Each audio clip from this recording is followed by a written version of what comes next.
मेरी तकदीर में एक भी गम ना होता अगर तकदीर लिखने का हक मेरी माँ को होता। मांग लूँ यह दुआ कि फिर वही जहाँ मिले, फिर वही गोद मिले, फिर वही माँ मिले। भले ही मोहब्बत का जिक्र करता है जमाना, पर प्यार की शुरुआत तो आज भी माँ से होती है। किसी को घर मिला तो किसी के हिस्से में दौलत आई। मैं मेरी माँ का लाडला था, इसलिए मेरे हिस्से में माँ आई। मेरी माँ आज भी अनपढ़ है, रोटी एक मांगता हूँ और लाकर दो देती है। जज्बात अलग हैं पर बात तो एक है, उसे माँ कहूँ या भगवान, बात तो एक है।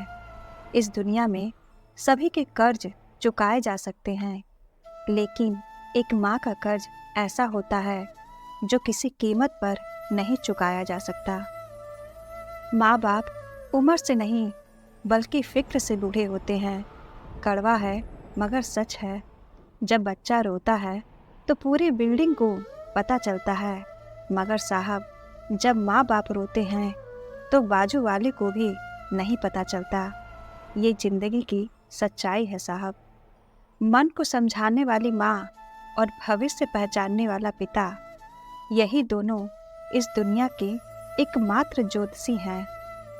माँ सोचती है कि बेटा भूखा ना रहे और पिता सोचता है कि कल बेटा भूखा ना रहे। बस दुनिया में यही दो रिश्ते हैं जिनका दर्जा भगवान से भी ऊपर है। जब एक रोटी के 4 टुकड़े हों और खाने वाले 5, तब मुझे भूख नहीं है ऐसा कहने वाली सिर्फ बुजुर्ग परिवार में नमक की तरह होते हैं।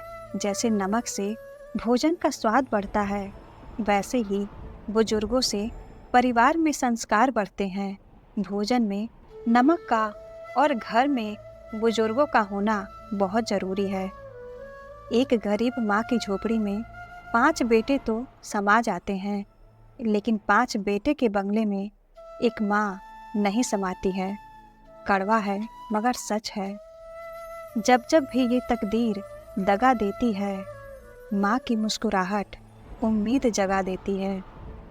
दवा जब असर ना करे तो नज़रें उतारती हैं, वो माँ है जनाब, वो हार कहाँ मानती हैं।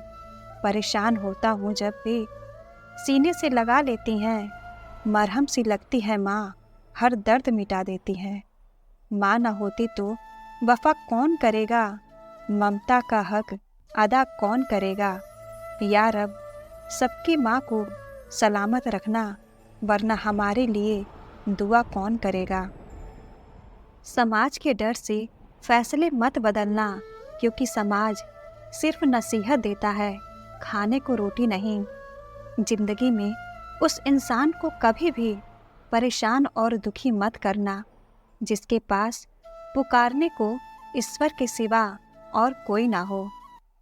नई सदी से मिल रही दर्द भरी सौगात, बेटा कहता बाप से तेरी क्या औकात।